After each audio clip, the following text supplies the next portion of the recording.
Good morning students. तो स्वागत है आपका कक्षा 7वीं की हिंदी क्लास में। तो कक्षा 7वीं के आज हम करने जा रहे हैं पुस्तक बसंत का पाठ नंबर 4, जिसका नाम है कठपुतली। ये क्या है? एक कविता है जिसको लिखा है कवि भवानी प्रसाद मिश्र जी ने लिखा है। तो इस कविता का जो उद्देश्य है, किस वजह से इन्होंने लिखी, इनका उद्देश्य यही है कि वे ये बताना चाहते हैं कि एक गुलाम व्यक्ति के मन की दशा कैसी होती है। जो यानी कि कठपुतली क्या होती है? कठपुतली आपने देखी होगी, जो धागों से बांध करके जिस तरह से नचाई जाती है, जिस गुड़िया को या गुड्डे को नचाया जाता है, उसे क्या बोलते हैं? कठपुतली। यानी कि वो कठपुतली किसी ना किसी के गुलाम है, जैसे ही उसको नचाया जाता है वैसे ही वो नाचती है। तो वैसी ही दशा का यहाँ पर कवि ने कठपुतली के माध्यम से उस व्यक्ति की मनोदशा का वर्णन किया है, जो व्यक्ति किसी के गुलाम है। तो वो स्वतंत्र होना चाहते हैं। अब स्वतंत्र होना तो चाहते हैं, लेकिन साथ में ही वो स्वतंत्र होने के लिए आवाज उठा देते हैं। उसको देख करके और भी बहुत सारे गुलाम बैठे होते हैं, तो वो भी उसके साथ मिलके अपनी आवाज उठा देते हैं। लेकिन जो पहले वाला जिसने अपनी गुलामी की वजह से आवाज उठाई थी, तो वो भी क्या है, सोचने लग जाता है कि मैं अब क्या करूं, इतनी बड़ी जिम्मेदारी, इतने बड़े गुलामों की जिम्मेदारी मैं कैसे निभाऊंगा, वो सोचने लग जाता है।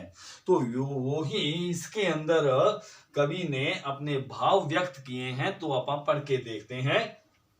कहती है कठपुतली। कठपुतली के बारे में मैंने अभी आपको बताया है।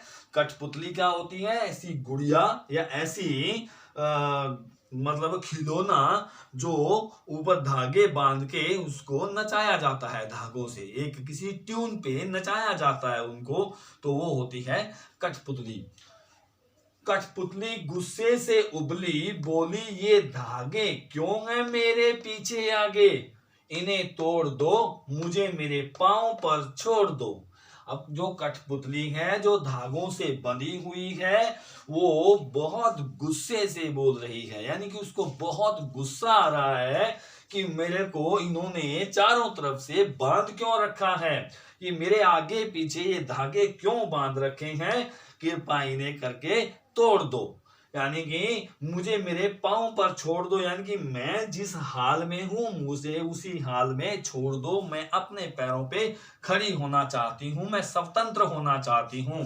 तो इस पहरे में कठपुतली के जो भाव हैं वो स्वतंत्र होने के भाव हैं। नेक्स्ट जो पहरा है, उसी पहरे में कठपुतली क्या बोल रही है? सुनकर बोली और कठपुतलियां कि हाँ, बहुत दिन हुए हमें अपने मन के छंद छुए।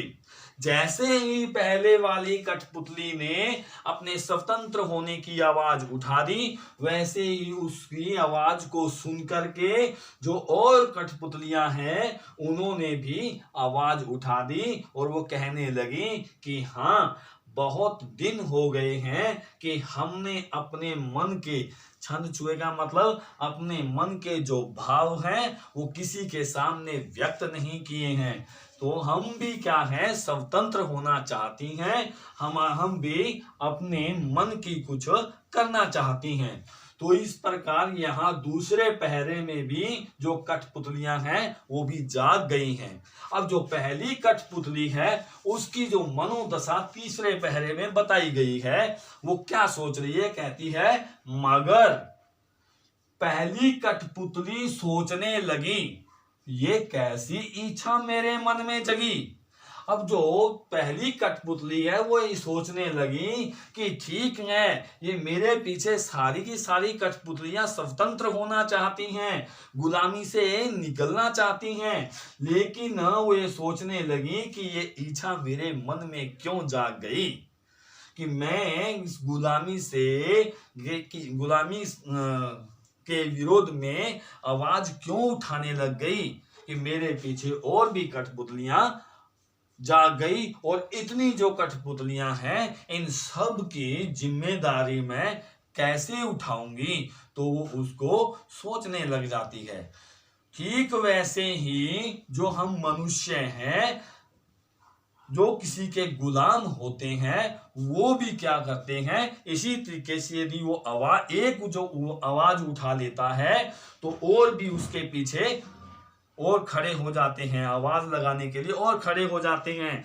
लेकिन जो पहला गुलाम होता है वो पीछे मुड़ के जब देखता है कि इतने गुलामों की मैं आवाज किस तरह उठाऊंगा, किस तरह इनकी जिम्मेदारी लूंगा, तो इस प्रकार ये जो पोएम है, कविता है, इसको आप अच्छे से पढ़िए, समझिए। इसके जो क्वेश्चन आंसर है मैं अभी बना के आपके पास भेज दूंगा।